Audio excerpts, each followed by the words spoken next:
The Rat-Catcher of Hamelin, a story from the Red Fairy Book. A very long time ago, the town of Hamelin in Germany was invaded by bands of rats, the likes of which had never been seen before, nor will ever be again. They were great black creatures that ran boldly in broad daylight through the streets, and swarmed so all over the houses that people at last could not put their hand or foot down anywhere without touching one. When dressing in the morning, they found them in their breeches and petticoats, in their pockets and in their boots, and when they wanted a morsel to eat, the voracious horde had swept away everything from cellar to garret. The night was even worse. As soon as the lights were out, these untiring nibblers set to work, and everywhere, in the ceilings, in the floors, in the cupboards, at the doors, there was a chase and a rummage, and so furious a noise of gimlets, pincers, and saws that a deaf man could not have rested for 1 hour altogether. Neither cats, nor dogs, nor poison, nor traps, nor prayers, nor candles burnt to all the saints, nothing would do anything. The more they killed, the more came, and the inhabitants of Hamelin began to go to the dogs, not that they were of much use. When one Friday there arrived in the town a man with a queer face, who played the bagpipes and sang this refrain: Qui vivra verra, le voilà, le preneur de rat. He was a great gawky fellow, dry and bronzed, with a crooked nose, a long rat-tail mustache, 2 great yellow piercing and mocking eyes, under a large felt hat set off by a scarlet cock's feather. He was dressed in a green jacket with a leather belt and red breeches, and on his feet were sandals fastened by thongs passed round his legs in the gypsy fashion. That is how he may be seen to this day, painted on a window of the cathedral of Hamelin. He stopped on the great marketplace before the town hall, turned his back on the church, and went on with his music, singing, Who lives shall see, this is he, the Ratcatcher. The town council had just assembled to consider once more this plague of Egypt, from which no one could save the town. The stranger sent word to the councillors that, if they would make it worth his while, he would rid them of all their rats before night, down to the very last. Then he is a sorcerer, cried the citizens with one voice. We must beware of him. The town councillor, who was considered clever, reassured them. He said, Sorcerer or no, if this bagpiper speaks the truth, it was he who sent us this horrible vermin that he wants to rid us of today for money. Well, we must learn to catch the devil in his own snares. You leave it to me. Leave it to the town councillor, said the citizens to one another, and the stranger was brought before them. Before night, said he, I shall have dispatched all the rats in Hamelin, if you will but pay me a gross a head. A gross a head, cried the citizens, but that will come to millions of florins. The town councillor simply shrugged his shoulders and said to the stranger, A bargain, to work. The rats will be paid 1 gross a head as you ask. The bagpiper announced that he would operate that very evening when the moon rose. He added that the inhabitants should at that hour leave the streets free and content themselves with looking out of their windows at what was passing, and that it would be a pleasant spectacle. When the people of Hamelin heard of the bargain, they too exclaimed, A gross a head? But this will cost us a deal of money. Leave it to the town councillor, said the town council with a malicious air, and the good people of Hamelin repeated with their councillors, Leave it to the town councillor. Towards 9 at night, the bagpiper reappeared on the marketplace. He turned, as at first, his back to the church, and the moment the moon rose on the horizon, Tirarira trari, the bagpipes resounded.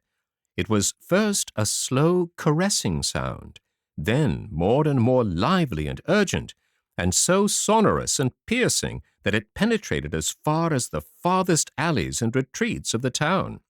Soon, from the bottom of the cellars, the top of the garrets, from under all the furniture, from all the nooks and corners of the houses, out came the rats, search for the door, fling themselves into the streets, and trip, trip, trip, begin to run in file towards the front of the town hall, so squeezed together that they covered the pavement like the waves of flooded torrent. When the square was quite full, the bagpiper faced about, and, still playing briskly, turned towards the river that runs at the foot of the walls of Hamel.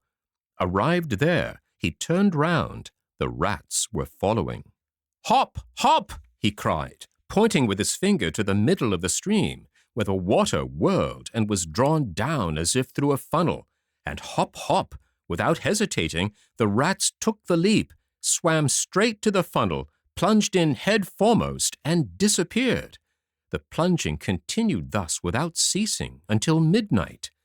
At last, dragging himself with difficulty, came a big rat, white with age, and stopped on the bank.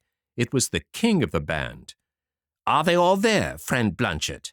asked the bagpiper. "They are all there," replied friend Blanchet. "And how many were they?" 990,999. "Well reckoned?" "Well reckoned." "Then go and join them, old sire, and au revoir." Then the old white rat sprang in his turn into the river, swam to the whirlpool, and disappeared.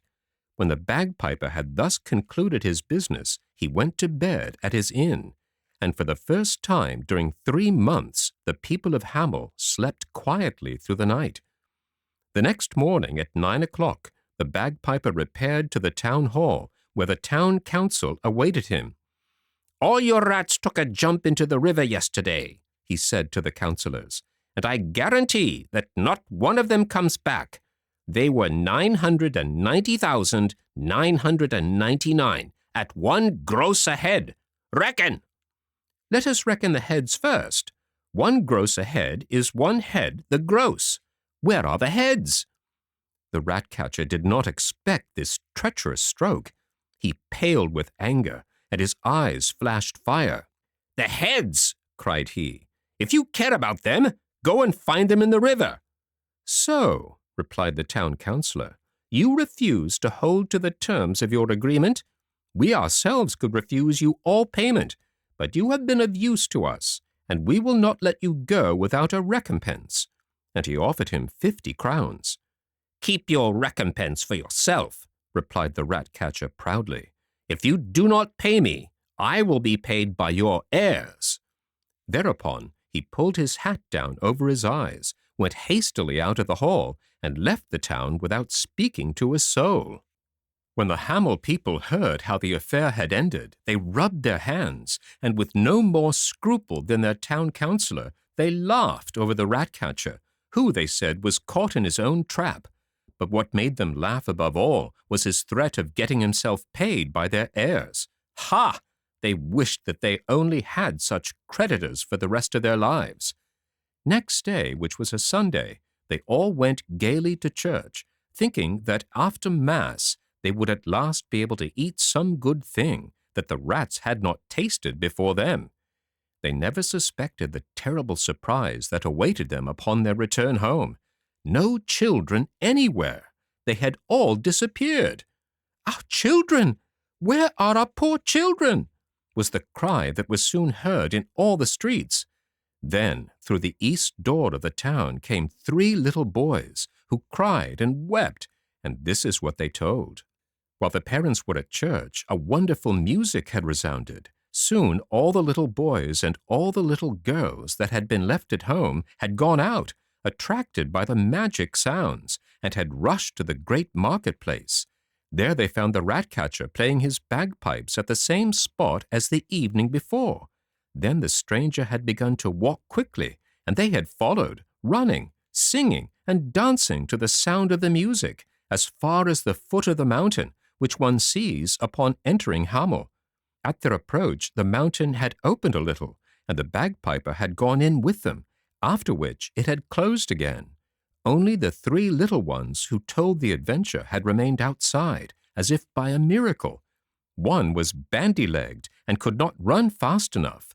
The other, who had left the house in haste, one foot shod, the other bare, had hurt himself against a big stone and could not walk without difficulty. The third had arrived in time, but in hurrying to go in with the others, had struck so violently against the wall of the mountain that he fell backwards at the moment it closed upon his comrades.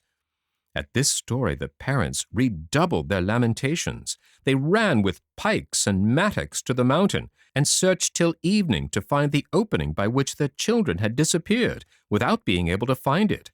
At last, the night falling, they returned desolate to Hamel. But the most unhappy of all was the town councillor, for he lost 3 little boys and 2 pretty little girls, and to crown all, the people of Hamel overwhelmed him with reproaches, forgetting that the evening before they had all agreed with him. What had become of all these unfortunate children? The parents always hoped they were not dead, and that the Ratcatcher, who certainly must have come out of the mountain, would have taken them with him to his country. That is why for several years they sent in search of them to different countries, but no one ever came on the trace of the poor little ones. It was not till much later that anything was to be heard of them.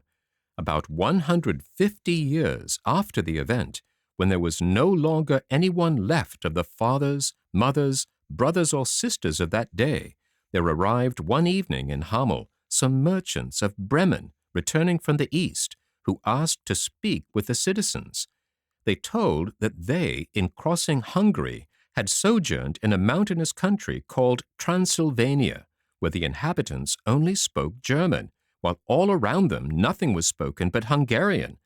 These people also declared that they came from Germany, but they did not know how they chanced to be in this strange country. "Now," said the merchants of Bremen, "these Germans cannot be other than the descendants of the lost children of Hamel." The people of Hamel did not doubt it, and since that day they regard it as certain that the Transylvanians of Hungary are their country folk, whose ancestors, as children, were brought there by the Ratcatcher. There are more difficult things to believe than that. The end.